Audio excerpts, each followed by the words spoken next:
No, it happens, man. It happens. I think. Okay, let me check and make sure this is on Twitter, and I'm gonna delete this out, and we'll get going. Ah, man, are we good here? Technical difficulties, man. It's the world of the internet. Okay, I think we're good. All right, so we're back. I'm gonna give everybody a couple minutes to roll in Randy. Randy Carlson, this is Sunday Swing's live show. We ended the other feed. I had to make some adjustments. My internet connection evidently is not very good, but we'll give it a couple minutes. Everybody rolling in. If you're rolling back in to the show, make sure that you retweet and share the show. We're going to be talking recruiting tonight with Randy Carlson. I got Randy on the phone. So, Randy, take a minute and introduce yourself to everybody. Tell them who you are and what you do and where it is you do it. Yeah, I appreciate that, Chad. I've got a facility now in Charleston, South Carolina, East Coast Baseball Academy. Got a travel ball program out of there as well, the East Coast Bombers. I've coached 10 years of college ball and 6 at the Citadel. Coached at the JUCO level, D2 and D1. And, kind of got out of that and going this route now and just looking to try to help as many kids as we can. For sure. So the whole conversation this week that got me the idea to talk recruiting tonight, Randy, is that I had posted, and oftentimes I make a fool out of myself on Twitter, but it is only in an attempt to raise awareness and try to educate people in the best way that I can. I had tweeted this week that if you're a player and you get invited to a camp, that you should ask the camp to waive the fee. Now, I understand that's illegal. I understand that's an NCAA violation, but it's not illegal to ask. It's only illegal for them to accept. Here's the point. My point of the whole conversation, and you did a really good job of coming in and joining the conversation, and I always enjoy when people have intelligent conversations on Twitter and not throw rocks at each other. But the whole system, Randy, and this is the conversation we had this week, but the whole system is kind of designed to take advantage of some uninformed people and oftentimes profit from that disadvantage. My point is when you now, you don't have to outright just ask them to waive the fee, but if you say, hey, look, we don't have the funds available, is there this, that, and the other, you're bringing some of the bargaining leverage back into your court. Certainly, hopefully that people are following the rules and they're not waiving fees and they're working with people to get them in camps if they're truly interested, but that opened up a whole nother conversation, and a really good conversation that 3 or 4 parents jumped in about the recruiting process. And I want to start there, Randy. I just want I want you to share with everyone. Start with your background in coaching, and then talk about kind of your approach now with guys in the recruiting process.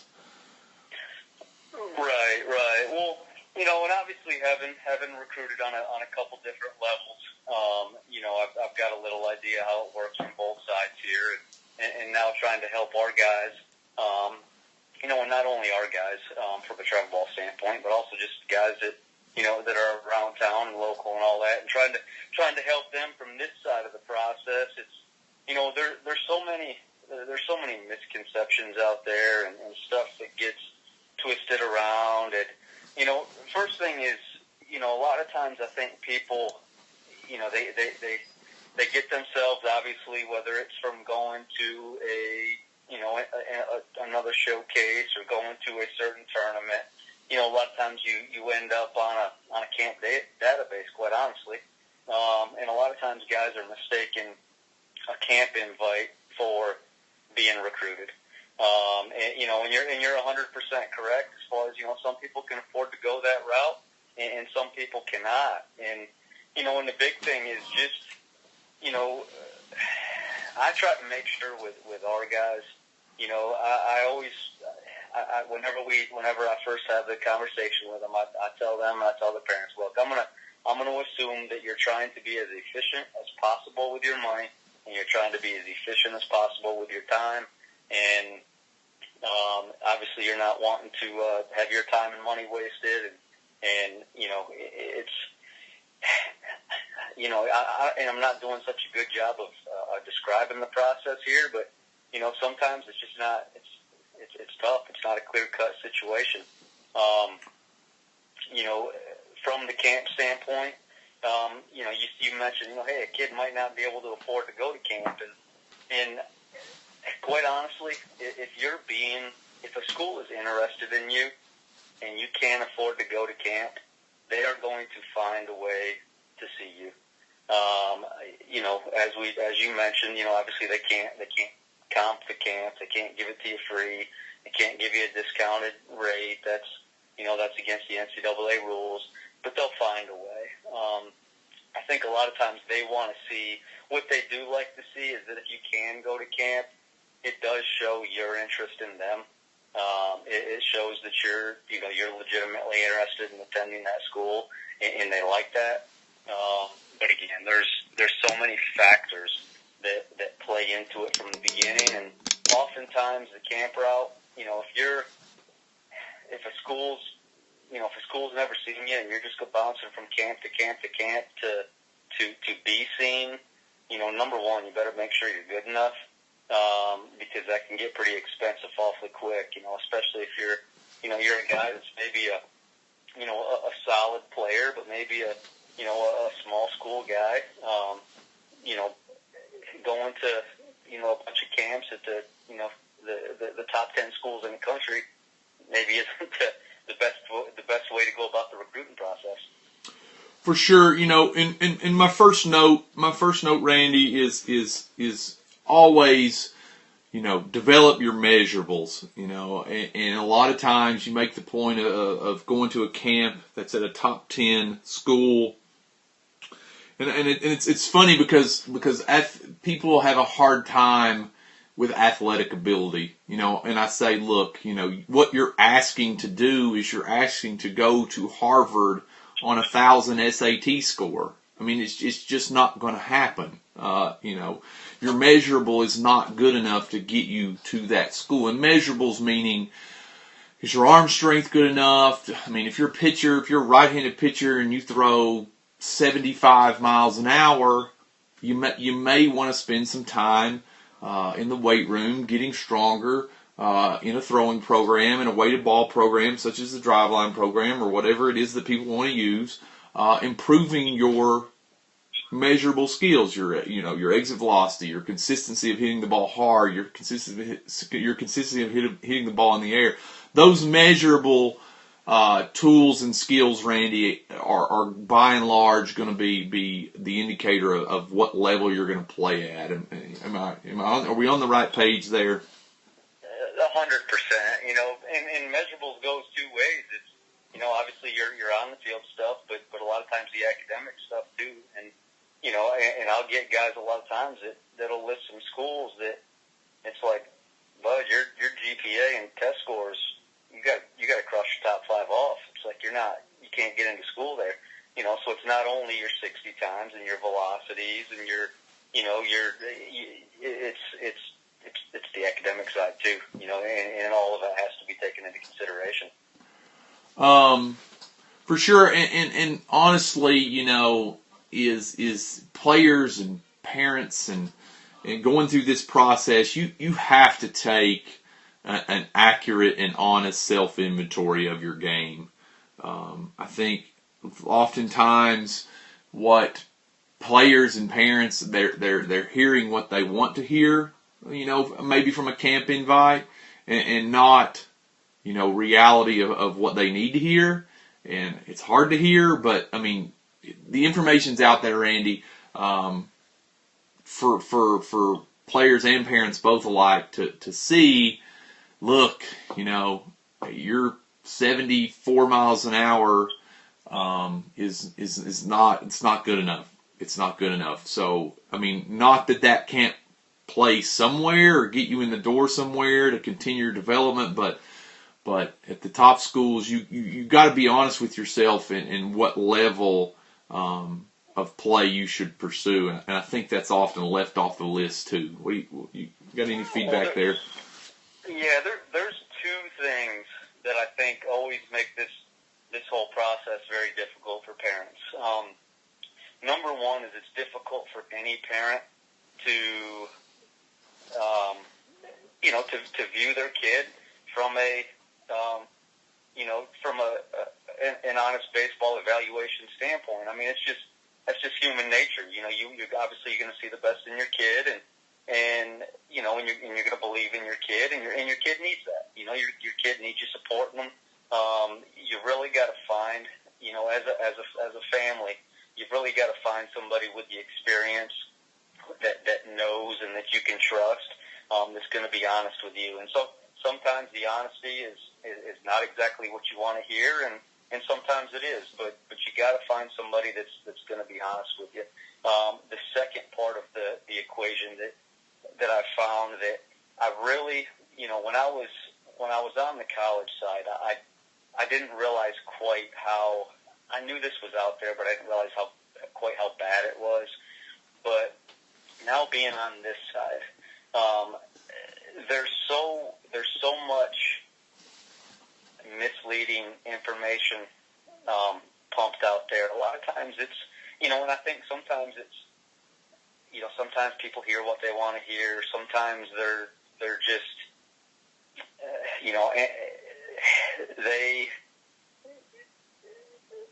they want to make everything, perception is so important to people sometimes. So a lot of times, parents will get talking amongst each other and, well, hey, little Bobby's being recruited by this school and this school and this school, and well, I heard this kid over here was offered a full scholarship by this school, and now all of a sudden, as a parent, you hear that, and all of a sudden you're like, wow, like what's going on here? Why is little Timmy over here not getting the same attention as Bobby over here? And a lot of times that information's not very accurate. Like I said, a kid might have 12 camp invites rolled in that he just happened to go play in a tournament that they bought the schools, they got the scout books and all that, and the ops guy pumps some addresses into a computer system and starts pumping that stuff out.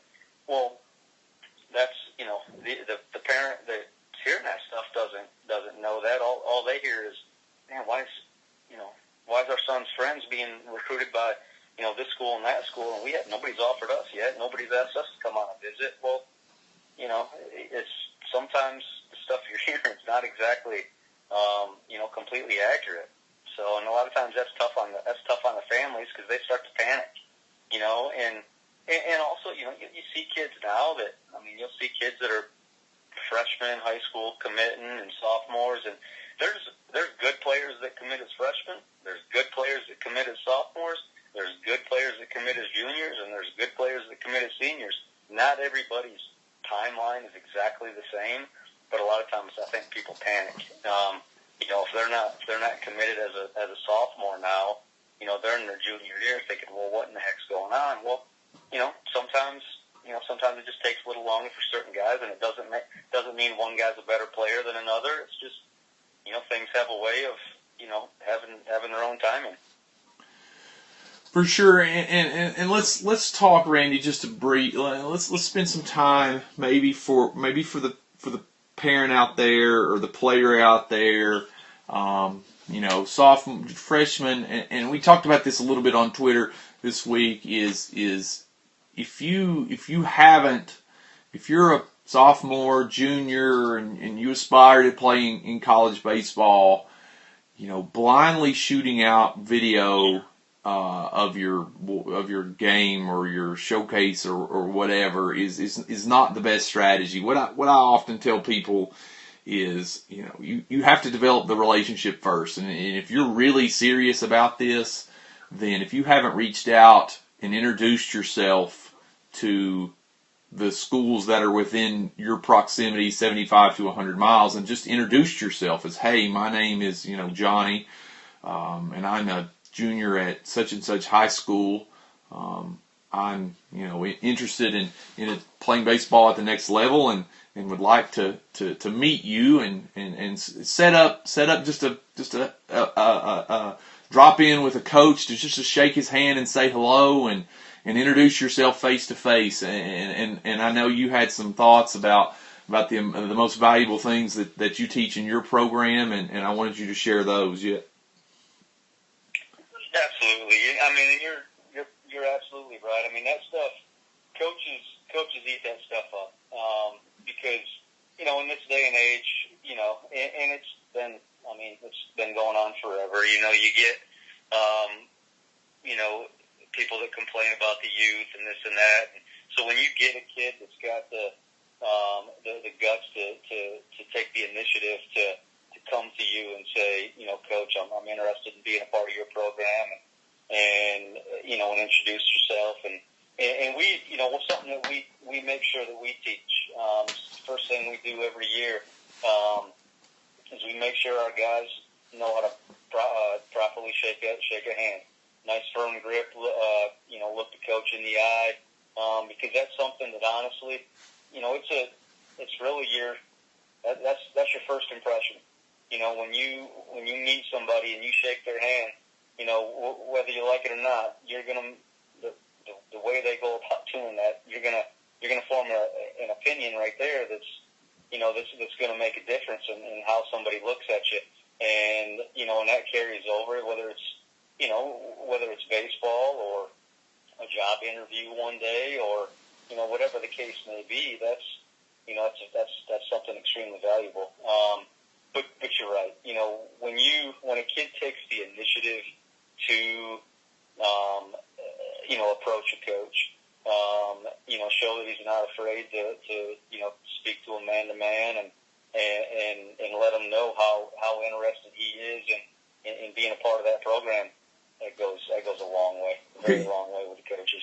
And I think a lot of times, Randy, I think people are under the perception that coaches are going to come after them. Like they're just going to sit back and just wait for coaches to come after them, and they're going to sit and they're going to wait and they're going to wait and they're going to wait and they're going to wonder and they're going to wait, and then they're going to say, well, why didn't anybody tell me? Well, look, and when you touch this, but this is essentially a young man's first job interview.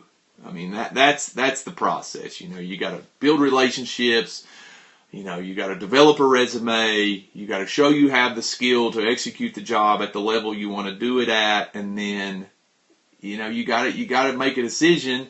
What's the best place? What's the best fit for you to then go to work or go to school? I mean, it is essentially a player's first job interview, and I think that people don't treat that as such. I tell parents all the time, is that the way you'd apply for a job if you were interested? And they will say, well, no.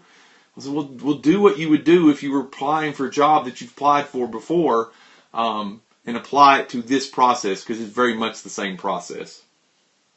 Absolutely, and I think one thing that's important for players and parents to understand is there are a lot of good players out there, and quite honestly, there's more good players than there are spots for them, and you've got to set yourself apart, and obviously setting yourself apart from the competition through working hard and performance is one thing, but there's a lot of good players.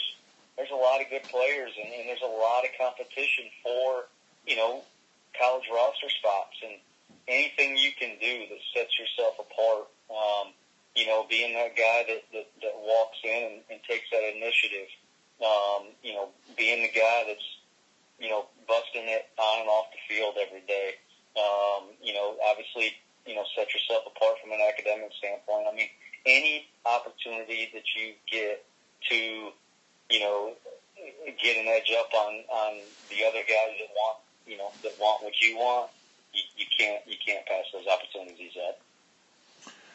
For sure, and I think I made this point, Randy. Is there's so many places now that are pulling for people's money and pulling for people's attention, that I believe, Randy, that the role of the high school coach is so much more important now, because honestly, Randy, a high school coach can set up his own showcases, because all college coaches need is validation of 60 times and you know, those things.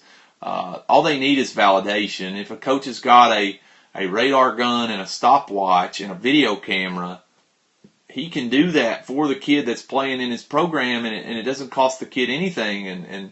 You had talked about the kids that play in your program. It's a service that you add, and it's really, Randy, a process that a lot of high school coaches, and I'm not picking on high school coaches, but they need to maybe, instead of saying, you know, you're mine for 4 years and good luck after that, maybe some of them need to educate themselves more on the process, so they can help the people. You know, navigate the validation process. What would be your advice, Randy, for a high school coach watching or listening to this that is interested maybe in growing his knowledge of how he can help his players in this? Right. Well, first off, we're so fortunate, you know, in South Carolina that we've got some tremendous high school coaches that work very hard for their players, and do a lot to, you know, to not only, you know, obviously make them better players and better men, but to help create opportunities for them. And, you know, and there's just, as with anything else, I mean, things are always evolving, and it's just important to stay up to date with what's out there nowadays, whether it's, you know, using the social media aspect, you know. And one of the things that can sometimes be frustrating about the game, and you know, sometimes you get it from both sides, but, you know, there's sometimes there can be a divide between the travel ball showcase circuit and high school baseball, and it's really unnecessary. I mean, we all want the same things. We all want to help these kids, and, you know, the more we work together, obviously the more kids are going to benefit, the more the game's going to benefit, you know, and the more we can do. And like I said, I mean, we're so fortunate. You know, sometimes I'll hear a travel ball guy say, "Man, you know, high school baseball is just going to disappear. It's going to go away." And I'm sitting there thinking, why? You know, there's no reason for that. I mean, there's so much good in high school baseball. And then sometimes you'll get a high school guy that's like, "Man, I can't stand travel ball." And it's like, why? There's so much good with travel ball. I mean, both things can be so good for the kids if, you know, if both sides are just cooperating and working together. I mean, you know, and a lot of guys do both. You know, a lot of guys, a lot of high school coaches do the travel ball circuit and vice versa. And, you know, it's just, you just got to continue to evolve. You know, like I said, not only learning the game, but learning, you know, how to use social media to help your players, how to use, you know, video, how to use, you know, all the technology that's out there. You know, the more open-minded you are to that stuff, I think, you know, I think the better off you'll be. For sure, and you mentioned this week is whether you're a high school coach or whether you're a trainer, player development guy like myself, or whether you're a travel ball coach, what it's going to come down to, Randy, is kid could have tools, kid could have measurables, kid could have attention here, there, otherwise. But once, you know, you get him on the field in front of people, it's up to him to perform and do the job. You know, a lot of it, and you mentioned this earlier when we were talking on the phone earlier. A lot of it is timing and playing well at the right time, and a lot of it is timing in just the opportunity at the individual school that maybe you're interested in. That's right. That's right. I mean, a lot of times people, you may want to go to School A over here. Well, you're a catcher, and School A signed a catcher last year. They signed a catcher the year before that, and they got two guys that are a freshman and sophomore, and you might be, every bit as good as those guys. You might be a little bit better than those guys, but you got 11.7 scholarships to put a roster together with, and there might not be a spot at that school for you. Like I said, you're more than capable of playing there. It's just the timing. And then as far as the performance, I'm constantly harping on my guys that it's like, look, we're going to present you with opportunities. We're going to put you in front of people. We're going to help you be seen. We're going to help you, we're going to help advise you, make sure you're taking the right steps. But we can't perform for you. So we're going to do everything we can, but it is up to you to perform when your time comes. And some guys do, and things work out. And sometimes guys feel like, they don't perform, but, sometimes they, when the time's right, they end up in the right situation. It just, but that performance, that's on the players. And I can't get a guy signed. You can't get a guy signed. No coach out there can get guys signed.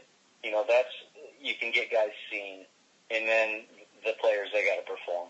They got to perform. And that's what people have to understand a lot of times. A lot of times people out there think, well, if I put this jersey on, I'm going to go play at such and such a school because they had two kids commit to that school last year.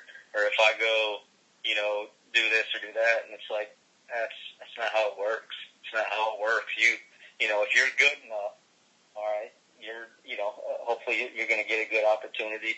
But that's up to you.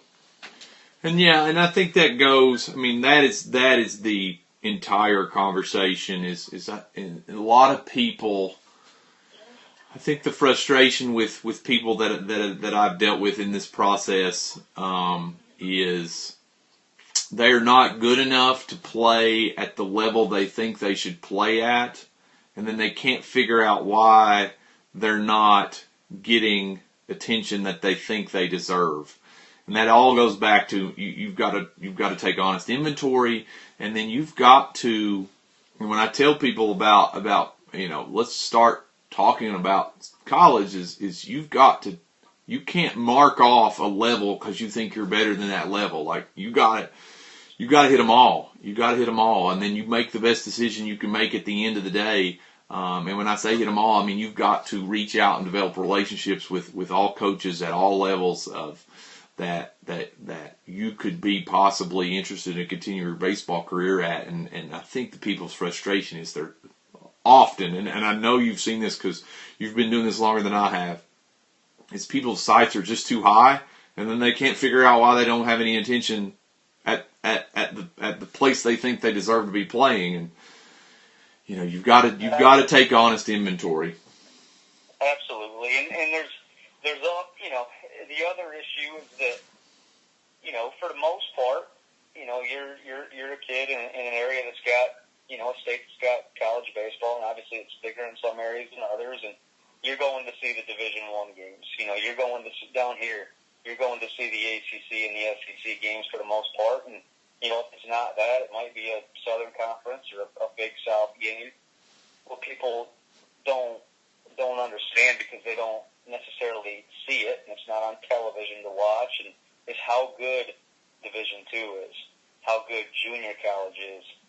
We don't have any D3s around us, but how good some of the D3s can be. NAIA's got some great talent, and there's guys that can play.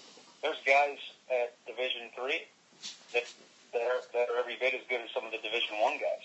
There's Division II teams that are better than some Division I teams. There's Division II conferences that are better than some Division I conferences.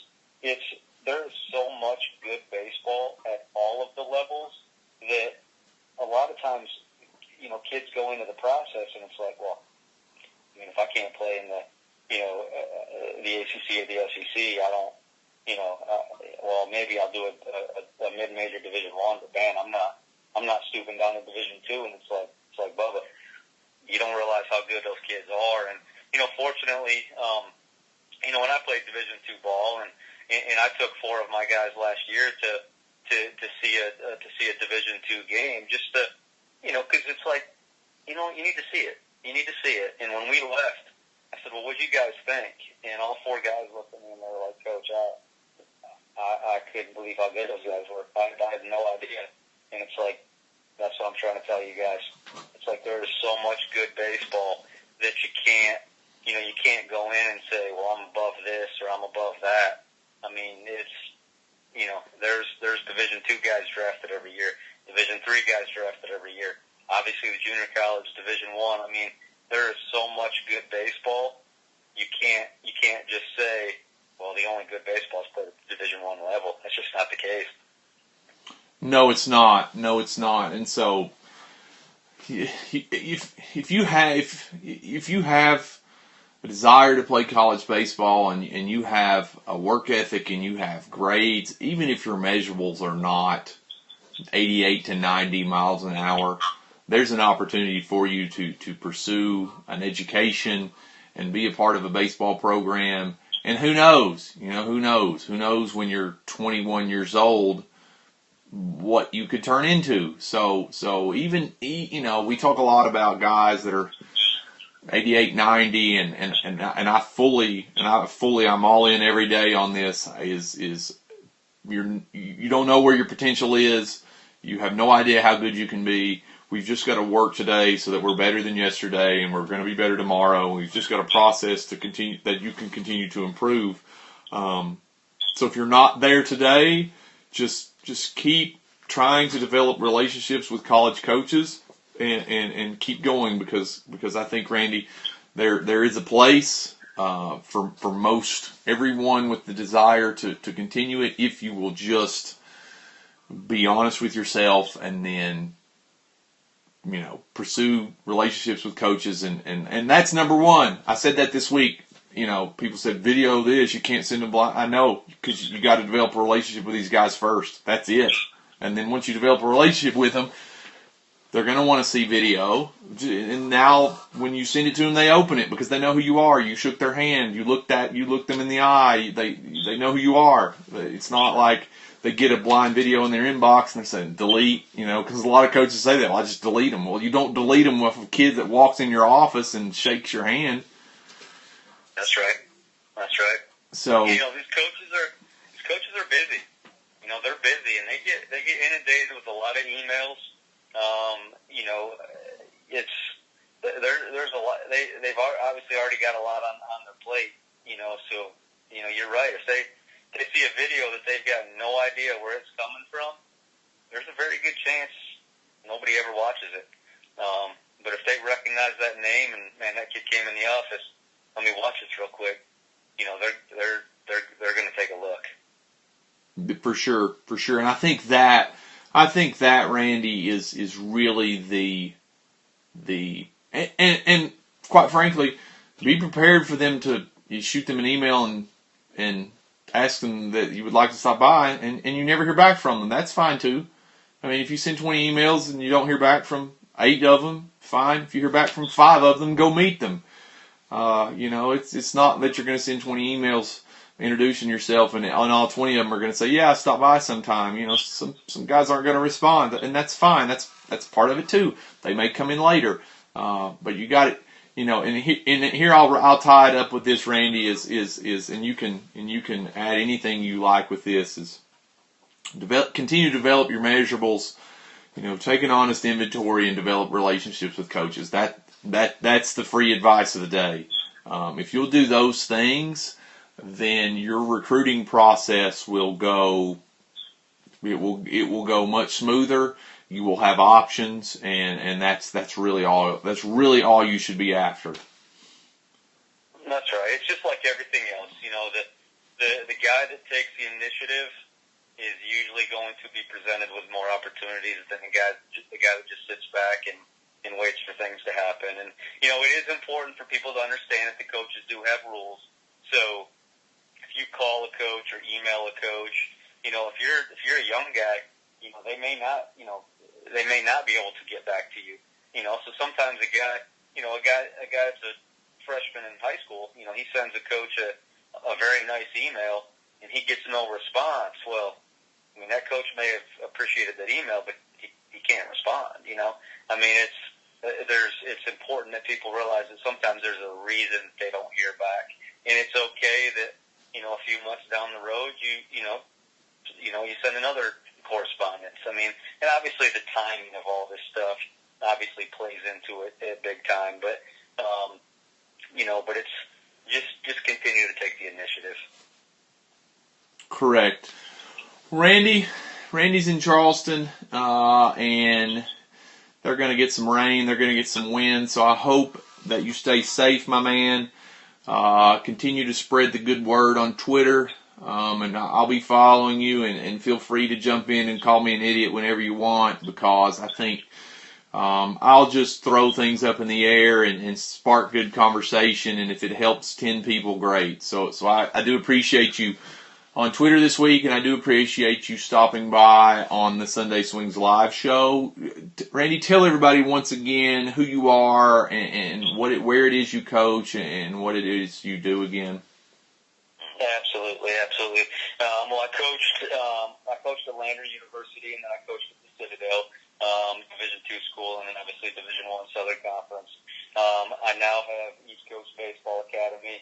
Obviously, handling the player development side in Charleston, South Carolina. Our travel ball program is the East Coast Bombers. But again, just trying to help kids on and off the field. Not only making the best players they can be, but also the best people. And appreciate guys like yourself out there doing the same. So definitely appreciate you having me on tonight. And I thank you very much. All right, my man. Well, good luck to you, and we'll stay in touch. Sounds good, Chad. Right. Thanks, buddy. Thank you, Randy. Bye. Okay, Randy Carlson, the college recruiting process. I hope you could hear it. We had crazy technical difficulties. I hope the sound was okay. I didn't have time to go back and make sure. Are there any questions? There should be 100 questions about the recruiting process. Are there any questions from anyone? We only went on Periscope Live tonight because of the technical difficulty, and I apologize for that. I hope you watch this back on YouTube. Are there any questions? There's not many people on anymore, so I do appreciate Randy stopping by. Again, my name is Chad Longworth. If you follow me on Instagram, C-Long Baseball, Snapchat, C-Long Baseball. Go watch the past Sunday Swings on my YouTube channel. Just look my name up. You will get that. Read my article on way to bat training from this week. And then I hope that I'll see you again next Sunday. Thanks for watching.